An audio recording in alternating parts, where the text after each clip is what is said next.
Now, what did you think of the last drive for the Bengals? That last sequence of what was it? After second down, they tried throwing P run, bro. Yeah, second down they tried throwing the ball, miscommunication with Chase, but then you have the third and the fourth down calls. I hated both, not because of the call. I hated it because they ran the ball without Joe Mixon. I was like, bro, Joe Mixon is a top 5 running back in the NFL. He played good too. Joe Mixon, absolutely. Whether you're running the ball or catching out the backfield. So to me, I don't hate the calls. I don't hate them running that ball because I do feel like with Joe Mixon, he's actually going to fall forward. That's Joe Mixon, though. We talk about elite running backs. Najee Harris, when Elbell was in his prime, what did we say was their characteristic? They always fall forward. Never backwards, always forward. Samaje Perine isn't an elite back that we expect is going to always fall forward. So why put him in that position right there? I don't care. Like, it's like, bro, you know the game is on the line. Joe Mixon isn't that tired. If he was tired on that first play, not the second play, it's like you got to have him out there for that. That was my biggest issue. Because the throw to Samaje Perine, that was the product of Aaron Donald winning. That was the product of Aaron Donald with the rush. So I look at it like this. At least if I'm going down, let me go down with my best talent out there. So I'm not questioning, well, hey, did Samaje, should he have dove for that last pass? Was it close enough? I don't know, but I'm asking that because he was out there on both. Right, but I'm asking that because Joe Mixon wasn't out there. And I don't want to do that with the biggest game of these guys' lives on the line right there. It's like, nah, dude, like, let me, bro, could you imagine if we had a game on the line and it's like, hey, Najee, you come up. Benny Snell, you run it. Hey, Benny Snell, it's a pass play. Next play, you stand for that pass play and Najee on the sideline. We're going to be losing our mind, bro. And that's all I kept thinking when I'm watching. I'm like, yo, what are they doing? Like, outside of that, I didn't have an issue with anything they had going on, but it's like, game on the line, bro. I don't want you to go down with the alternative. Go down with the guy that you brought here. Go. If we're going to lose, I'm losing with Jamar Chase. If we're going to lose, I'm losing with T. Higgins. If we're going to lose, I'm losing with Tyler Boyd. I'm not losing with Samaje Perine, bro. I just can't. That's the part. I'm just like, yeah. I can't live with that. You brought the analogy up, even with the fantasy football. Would you say, man, would you rather have you Lamar or you going to go out there, or was it Russell or Huntley or Tyler Huntley? Yeah. It's like, bro, you want to go down with your guy. And that's kind of how I felt watching that sequence, man. That's why I didn't even like the run. Now, whatever, you get the first down. Hindsight's 2020, then run's good. But I didn't like it from the fact as soon as you run the ball, you're automatically going to have to take a timeout. And also, you talk about going down with a certain player's ball in their hands.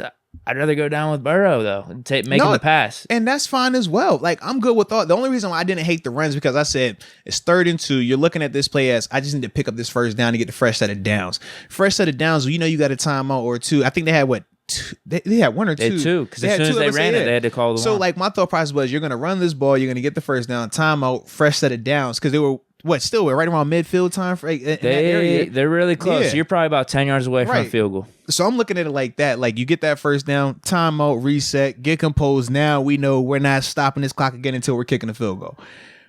So, like I said, I didn't have an issue with that, but I don't want to run that with Samaje because even if it's a big run and we're going to keep this thing going, I don't want to keep Samaje in the next time because you're in a hurry up situation.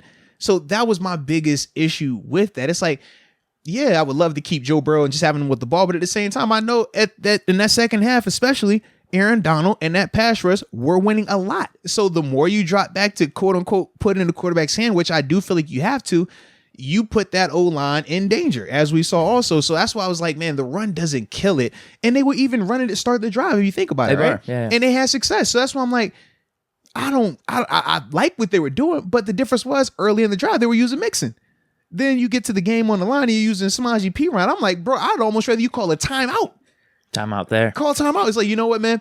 We got to have this a big situation right here. Call a timeout. Or after the 3rd and 2 when they came short, say, yo, give me the timeout. Bring my guy back in there. That's the other part. The 4th down. Right. Not call a timeout and not bring him back in. Because now we're like, bro, what was the purpose? Like, what are we doing here? That was my biggest grievance, though, with that sequence right there. Man. Yeah, because the 4th down, it's just like, what can you do when Donald's winning like that? And Burrow still almost was able to complete the pass over to the flat. Maybe they were going for the dub, though, as you said, with Jamar Chase winning. Jamar, bro, like, I'm going to show you the picture of it, bro. He has him beat. It looked very similar to when Ramsey was about to fall when the whole question about the face mask and cover his knee. Like, it looks similar to that in terms of Jalen, both hands on the ground, falling out of control, and Jamar beating him. Like, that's what it looked like.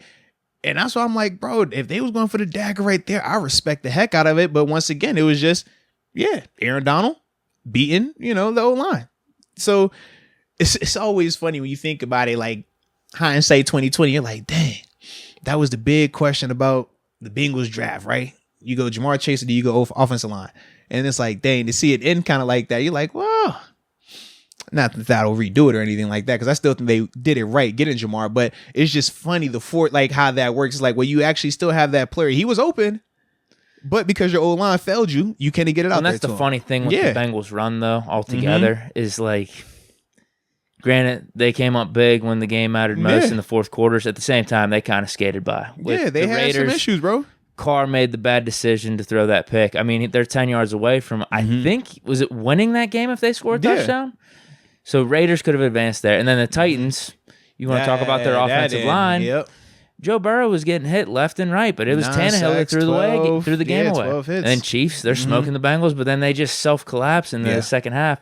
So, like, you got to give them credit for getting there, but at the same time, they were more resilient than dominant, if that makes sense. Right? Yeah, they just couldn't do it against. I mean, probably the best defensive lineman maybe in NFL history. Yeah, he's at least in this era. No, absolutely, he's in that conversation, man. Absolutely, against him, Von Miller, Leonard Floyd. Yeah, they just couldn't do it in this one. Yeah, Manscaped, the leaders in below the waistline grooming, because we know if you're going out there on these big days, these special occasions, trying to get a little action, and you're not up to par, it's JV. That's not varsity. It's not going to be working. You're going to get denied. You don't want that. But you know what'll get you the opposite of rejection? What'll get you access? What'll get you that smile that you're looking for? What's that? The Ultra Premium Collection. We talked about it last time, right? Yeah. I started to go back in depth and bring all the props back out. You know what I mean? But it was like, no, we ain't going to do that today. But this Ultra Premium Collection, the deodorant, the body wash, the 2-in-1 shampoo, conditioner. Can't forget about, that lip balm as well. With that, man, that'll always get you scoring the way you need to score. That'll always have your Valentine's Day feeling great and ultimately just make you, life a lot easier and better, baby, because everybody loves a Manscaped person. So with that being said, we don't talk about you unless we got action for you. And that action is in the way of a promo code. MOATS. That's it. Get you 20% off and your free shipping worldwide, baby. Just like that. So stop wasting time. Don't have your Deke looking crazy out here. Make sure you take care of Deke, all right? Manscaped, shout out.